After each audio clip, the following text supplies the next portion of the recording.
Hey, I'm Bill DeVille. It's The Current, and we're here with Gary Louris. Gary, how are you? Hey, Bill. Good to see you again. Nice to see you. So you got a brand new album. Let's start there. Tell us about Dark Country. It started as a way for me to express my love to my wife, and it's basically a love letter. I fell in love.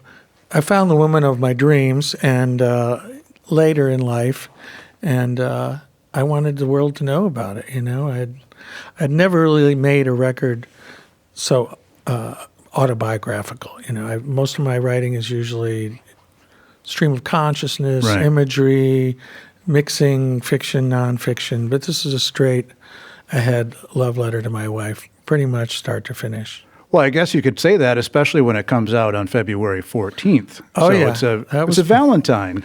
Well, our goal was to make John and Yoko look like amateurs as far as in the love department. You know, Yeah. We actually had to get in bed with the Louris's stream on the video release.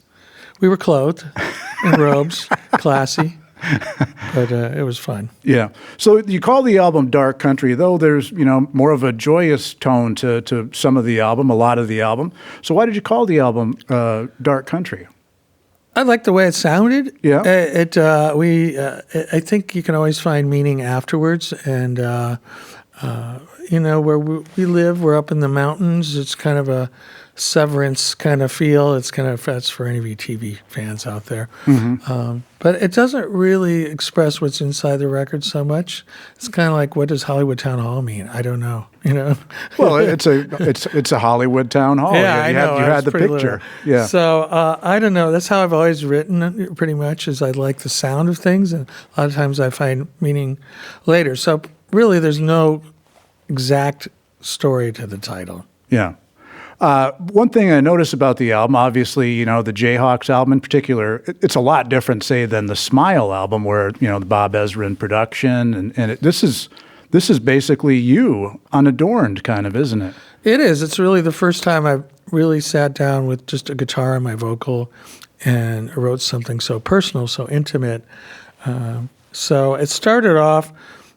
I wasn't sure what I was going to do. I was maybe going to get a little combo and find a little studio in Canada where I live, and as I waited to figure out who, where, how it'd be financed, whatever, I started just playing these songs in my home studio. And I have a nice home studio. It's more than just a home studio. It's a major part of our house.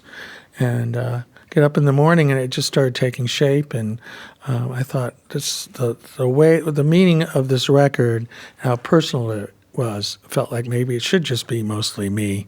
Yeah. Telling my story with a guitar.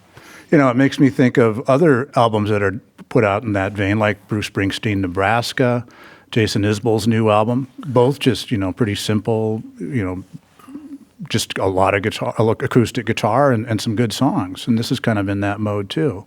Well, yeah, I really haven't done this before. My last solo record had a little bit more, virtual instruments, synthesizers, drum machines, and this was just expressed what I was saying in the songs. I didn't need all that.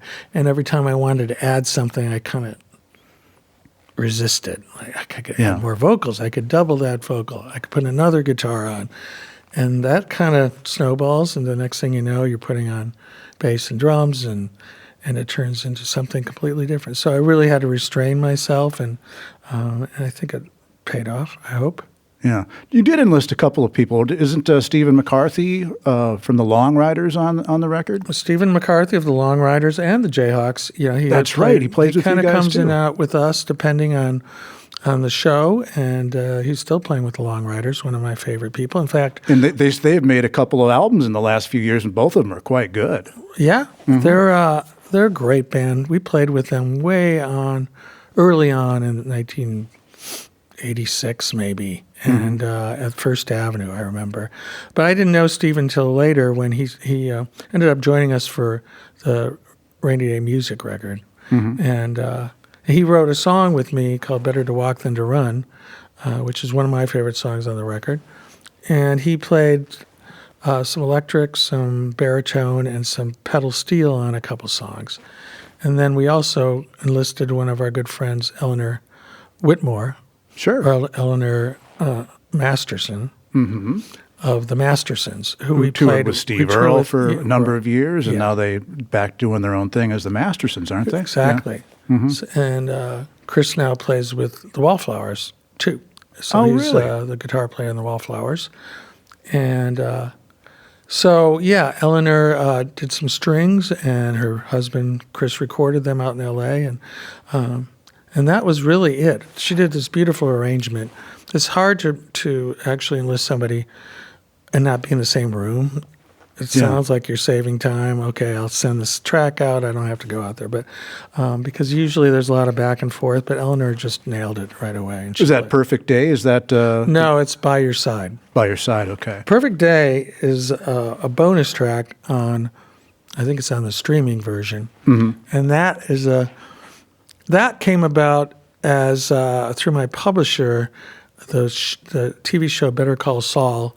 For the final episode, wanted a recreation of the Harry Nilsson song "Perfect Day" to use in the final episode.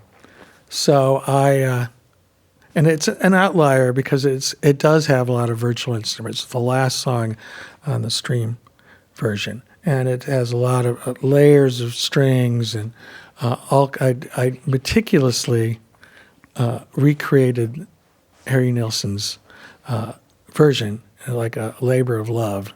And I'm really proud of it, and then they didn't use it. Wow. I used somebody else's, and I listened to it the other day. I just didn't have the heart to listen to what they used, and even stopped watching the show. I couldn't watch it.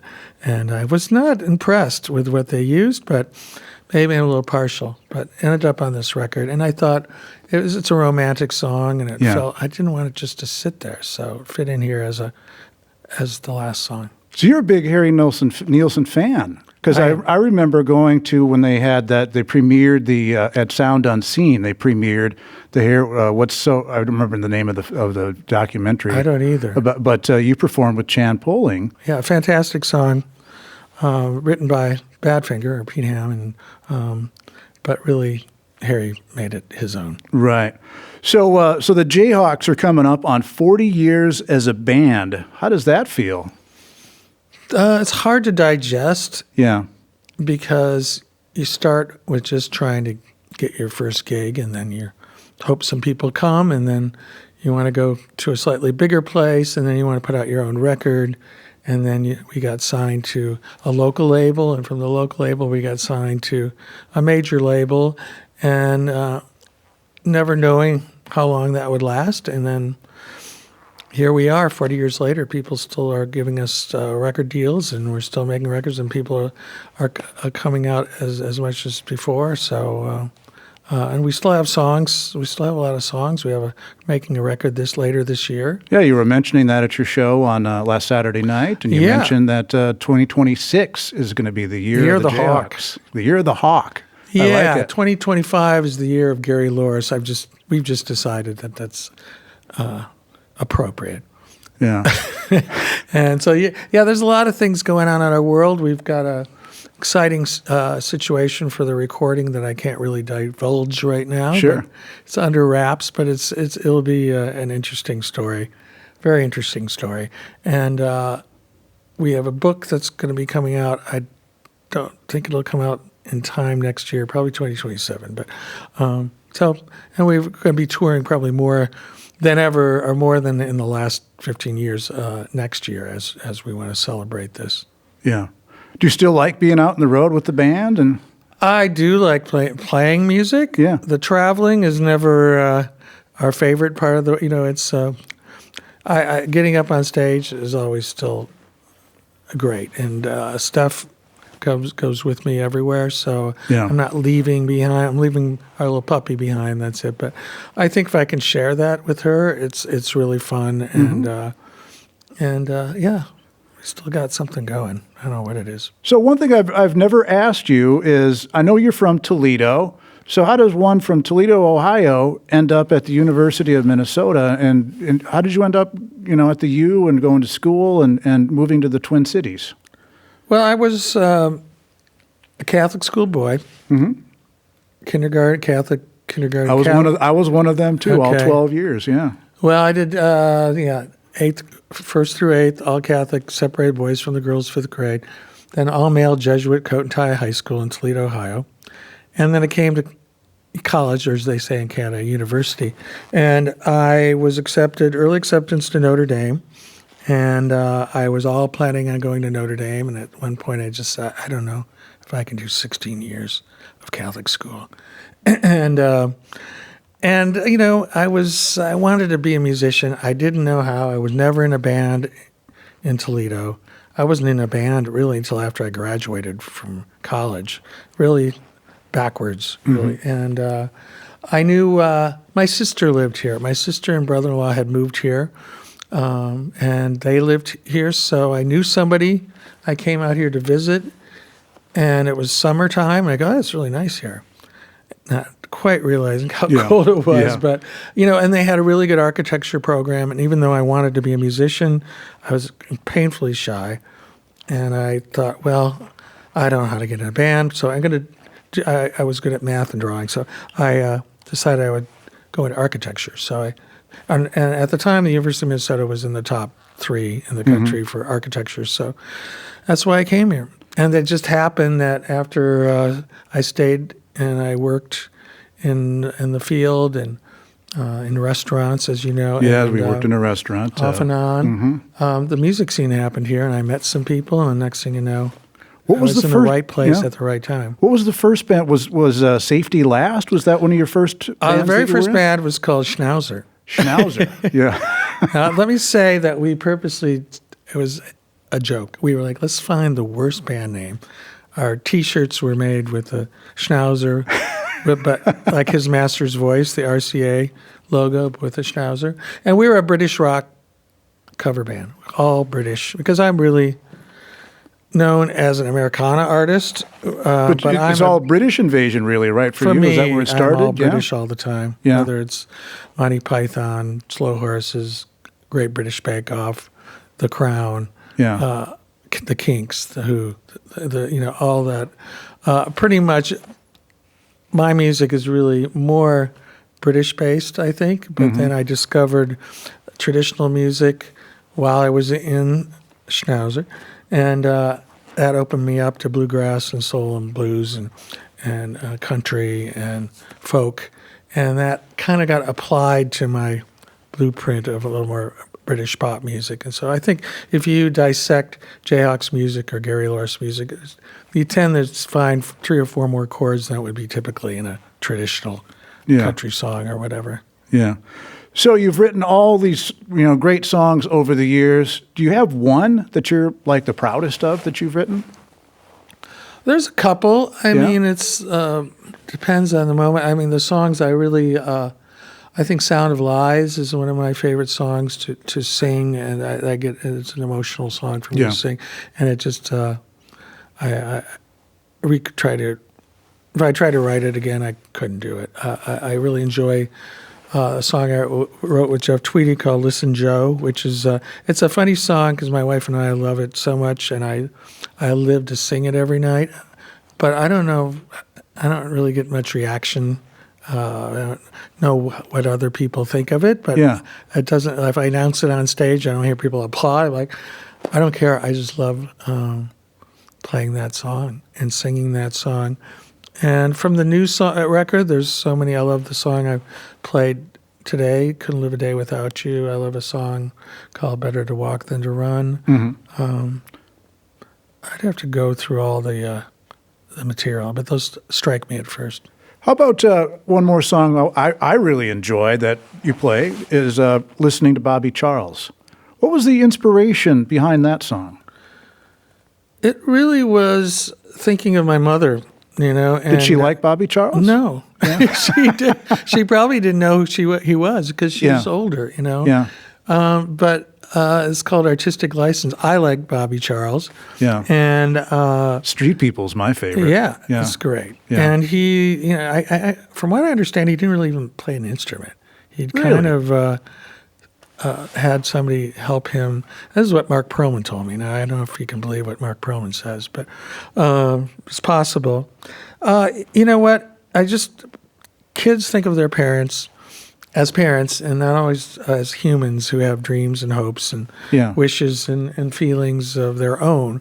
I don't know. I just got to think of my mom. She'd sit in her kitchen or stand at the sink looking out the window. We had this little pink Zenith radio, and she'd listen actually to Ella Fitzgerald and Frank Sinatra and Andy Williams and Perry Como and Sure. that kind of stuff. Yeah. But that didn't sing so well. Bobby Charles sang much better than Ella Fitzgerald as far as the words, Yeah. not the way they sing. Yeah. And so it was just a little bit of an homage to my mom, and who passed away in 2016. Yeah, it's a nice story, and it's a nice way to remember your mother. Yeah. Well, she was really the only musical factor in our house. My dad pretty much had a tin ear, and my sister loved listening to old music, but she wasn't really a music Sure. aficionado. I'm like the outlier as far as the musician in our whole family. Well, you've done pretty well for yourself. I think the Jayhawks have influenced a lot of other bands that have come along, too. I wrote down a few that come to mind. Are you familiar with the Band of Heathens? I'm not. Yeah, Texas band, Austin, they have those harmonies. I've heard the name, but I'm not familiar with them. Yeah, the Wild Feathers, you worked with them. I've worked with the Wild Yeah. Feathers. Yeah, they're good. They were kind of like all these guys from different bands who got together. And Yeah. we wrote some songs together. We have a couple that we wrote together at least. And the Jayhawks did one of the songs I wrote with them called, what's it called? Backwards Women. Yeah. That was on that that album that came out during Back the Rows pandemic. and Abandoned Motels, Yeah, right. exactly. The Honey Dogs locally, back True. in the 90s, they always reminded me of the Jayhawks a little bit. Uncle Tupelo. Uncle Tupelo. Right. I still remember a time when 7th Street Entry, and you came up and did a bunch of Graham Parsons Flying Burrito Brothers songs with the Uncle Tupelo guys and 7th Street Entry. Do you remember that? No. I don't.